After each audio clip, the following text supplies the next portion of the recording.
गरीब सावित्री अपने 5 महीने की प्रेग्नेंट बहू के साथ राशन की लाइन में खड़ी थी। बाप रे बाप, सूर्य देवता तो जैसे हम ही को ताक रहे हैं। कितनी मिर्ची जितनी धूप है। निभा बहू, तू घर जा, मैं राशन ले आऊंगी। देख कितनी लंबी लाइन है। तू बेवजह परेशान हो रही है पेट में बच्चा लेकर। माँ जी अब आ गए हैं तो राशन साथ में लेके जाएंगे। तभी सास बहू की बारी आती है और दोनों गेहूं चावल सर पर उठाकर चिलचिलाती धूप में घर लौटती हैं। ये कहानी एक गरीब तबके की है। परिवार के मुखिया हरि की पत्नी, बेटा बहू, एक बेटी पोता, कुल जने एक ही कमरे में गुजारा करने को मजबूर है। फिर चाहे पूस का जाड़ा है या जेठ की गर्मी का मौसम हो, दोनों पसीने में भीगी बोरियां पटकती हैं। हाय राम, कमर टेढ़ी हो गई। आंचल, ओ आंचल, जरा पानी तो पिला। माँ मैं यहाँ पर हूँ। अरे तू मचान पर क्यों चढ़ी हुई है? तुझको पता है ना कमरे की छत कच्ची है हमारी, तेरा भार सहन नहीं करेगा, फिर क्यों चढ़ी? मैं तो ये तोरई तोड़ने चढ़ी थी माँ। पूरी बेल में बड़ी बड़ी तोरी लटकी हैं। आंचल टोकरी भरकर तोरी तोड़कर नीचे उतर आती है, जिसे देखते आशा के मन से सावित्री ने कहा, चलो अच्छा है, 1-2 टाइम के तरकारी का दाम बचेगा। आगे खर्चा ही खर्चा है। अगले महीने में सूरज की शादी है और फिर और इन्हीं गर्मी के मौसम में गोद भराई भी पड़ेगी। माँ जी मेरी गोद भराई करनी जरूरी नहीं। जब पहली बार में चीकू पेट में था तो आपने किया था। फिलहाल जरूरत एक कमरा बनवाने की है, क्योंकि इस एक कमरे में सब नहीं आ सकते। बात तो तेरी ठीक है बहू, लेकिन ईंट सीमेंट कितने महंगे हैं। एक कमरा बनवाने में लाखों रुपए का खर्चा बैठेगा। हम गरीब लोग कहाँ से लाएंगे? उसमें कमाने वाला एक पंकज है, उसका खून थोड़ी ना निचोड़ेंगे। और सूरज को घर की किसी भी जिम्मेदारी से मतलब नहीं है, इसलिए शादी करा रही हूँ। क्या पता शादी के बाद सुधर जाए।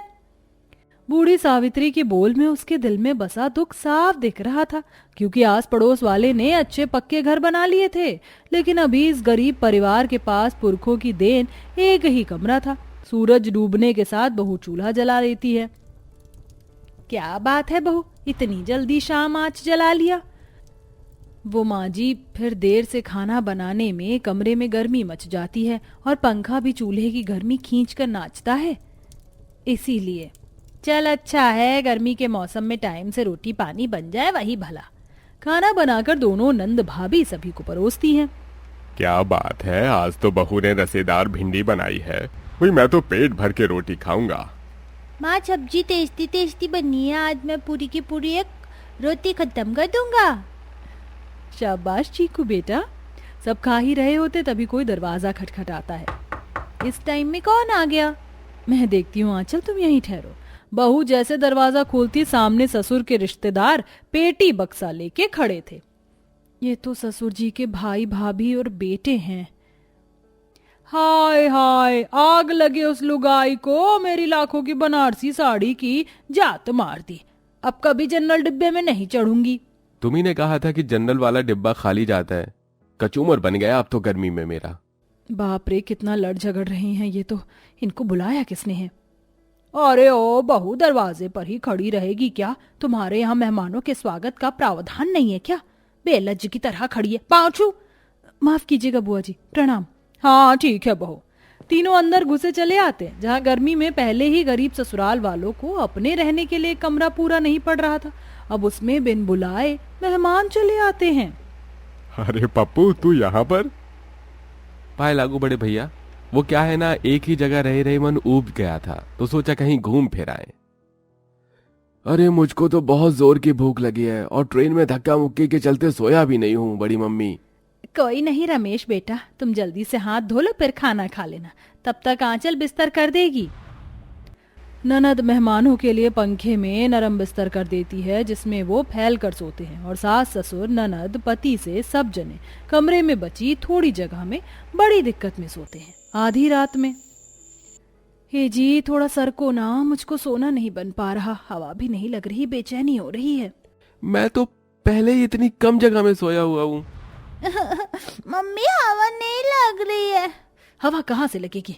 एक तो कमरे की आधे से ज्यादा जगह इन बिन बुलाए मेहमानों ने छीन ली है। परेशानी तो हमको ही हो रही है। बेचारी बहू गर्मी से बेहाल होके उठकर बैठ जाती है और पूरे ससुराल को पंखा करने लगती है। इसी में सवेरा हो जाता है, तभी चचिया सास उठ जाती है। हे राम, देखो रमेश के बापू, जेठ जी की बहू के लक्षण तो ठीक नहीं है। सूरज की किरण फूट गई है और ये झपकी मार रही है। ये नहीं घर में मेहमान आए तो चाय पानी का प्रबंध करे। चिंतामणि इतनी तेज हल्ला मचाती कि बहू उठकर काम धंधे में लग जाती है।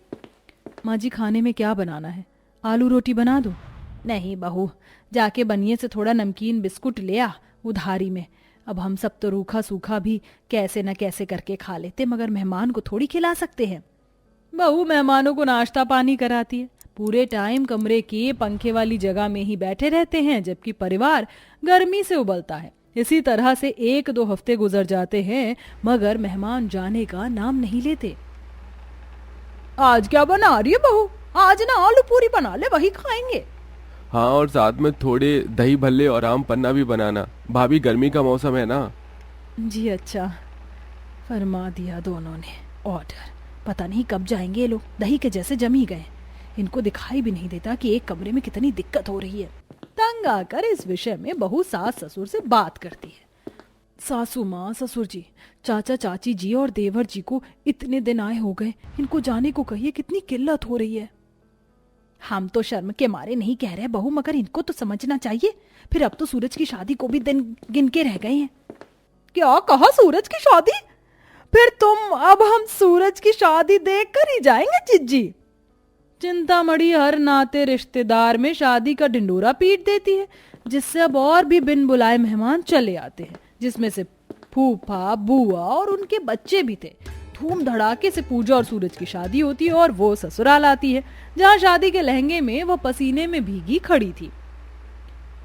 हे भगवान, ये इतने कच्चे बच्चे किसके हैं? वैसे तो रिश्तेदार बारात के साथ ही निकल जाते, मगर ये लोग यहीं चिपके हैं। आओ बहू, अंदर आओ। बहू के अंदर आते ही मेहमान कमरे में अपनी अपनी जगह पकड़ लेते हैं। भाभी, आप थोड़ा आराम कर लीजिए, थक गई होंगी। कहाँ पर आराम करूं ननद जी? जहाँ देखो मेहमान फैले पड़े हैं, लात रखने की भी जगह नहीं है। तभी पेटू बुआ सास और फूफा पंखे की हवा खाते नरम बिस्तर पर बैठे हुए बोले, अरे बहू रानी, कुछ अच्छा बना लो, सबको भूख लगी होगी। बारात का खाना खा खा कर नाद जैसा पेट निकला हुआ, लेकिन फूफा जी को और ठूसना है। नारायण नंदोई जी, बहू की पहली रसोई की रस्म कल है, आज वो चूल्हा नहीं छू सकती। सावित्री इसीलिए ऐसा कहती है ताकि अपनी बहू को गर्मी में खाना बनाने से बचा सके, लेकिन बेशर्म की तरह मुंह खोलकर फूफा ससुर बोले, अरे भाभी, काल करे सो आज कर, आज करे सो अब कर लो, सबके सब भूखे हैं। बहू, तू ना तीखी मस्त सी छोले पूरी बना ले और साथ में खीरे ककड़ी का रायता, आम पन्ना बना ले, मजा आ जाएगा। बेचारी बहू लहंगे में ही चूल्हा फूकने बैठ जाती है। कितनी गर्मी लग रही है घूंघट में, ऊपर से चूल्हे की आंच धाएं धाएं लग रही है। ये कहते पूजा घूंघट उतार देती है। तभी चचिया सास चिंतामणि चिल्लाती है, और तौबा तौबा, अरे ओ नई दुल्हन, शर्म लिहाज धोकर पी गई है क्या? सामने मेरा रमेश बैठा हुआ है, रिश्ते नाते में वो तेरा जेठ लगता है, थोड़ी तो शर्म दिखा। चाची जी देखिए तो भाभी को पसीने छूट रहे, ऊपर से पल्ला करवा रही हो आप। अरे ओ बिटिया, हम भी अपने जमाने में बहू थे और हमने भी पल्लू किया है, एक ही कमरा, सब उसी में ही है, तो थोड़ी समझदारी होनी चाहिए। पूजा पल्लू करके खाना बनाकर सबको परोसती है। सब खाकर मजे से पड़ जाते हैं। इसी तरह दिन बीतते हैं। बेचारी बहुएं उनकी खातिरदारी में लगी रहती। वहीं बिन बुलाए मेहमान कमरे में से 1 मिनट के लिए टस से मस नहीं होते, जिससे ना तो दोनों बहू को और ना ही गरीब ससुराल वालों को आराम करने का मौका मिलता है। बस अब बहुत हो गया। हम जितनी शर्म मान रहे हैं, ये बेशर्मी दिखा रहे हैं। जीना हराम करके रखा है, इनको भगाना पड़ेगा। लेकिन कैसे पूजा भाभी, इनको तो मुफ्त की खाने की आदत पड़ गई है, तो ये कहाँ जाएंगे? ननद जी, जब घी सीधी उंगली से नहीं निकलता तो उंगली टेढ़ी करनी पड़ती है।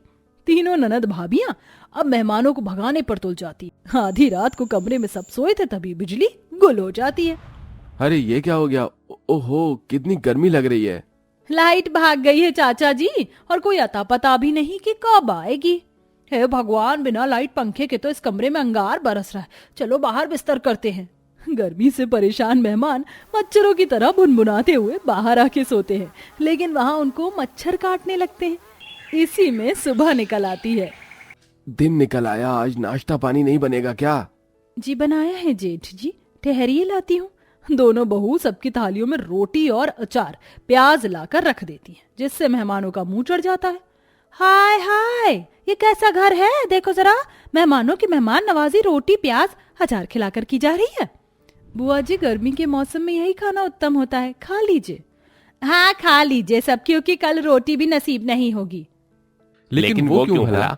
अरे लेकिन वो क्यों भला? देखिए, हमारे लिए आप सब हमारे परिवार के जैसे हैं। भगवान झूठ ना बुलाए, मगर घर का राशन पानी खत्म हो गया, कल से सत्तू खाएंगे। अब क्या कर सकते हैं, जो खाएंगे वो खिलाएंगे। तभी धूप में से पंकज आता है। माँ, पिताजी, हमारे यहाँ की लाइट की पोल गर्मी से जल गई है, 1-2 हफ्ते तक लाइट नहीं आएगी। ये सुनते ही रिश्तेदारों के मुंह उतर जाते हैं और अब जल्दी जल्दी अपना सामान बांध कर जाने लगते हैं। अच्छा बड़े भैया, पाए लागू, अब जा रहे हैं। वो क्या है ना, गांव में गेहूं की कटाई करनी है और बहुत दिन हो गए हैं आए हुए, इसलिए। हाँ हाँ ठीक है भाई, आराम से जाना। अब हम भी चलते हैं, गर्मी में यहाँ रुककर भी क्या फायदा। जी आप सबको प्रणाम। मेहमानों के जाते ही पंकज लाइट की तार जोड़ देता है, जिससे पंखा चलने लगता है और पूरे ससुराल को चैन आता है। सारे एक ही सुरताल में बोलते हैं, चलो भला टली।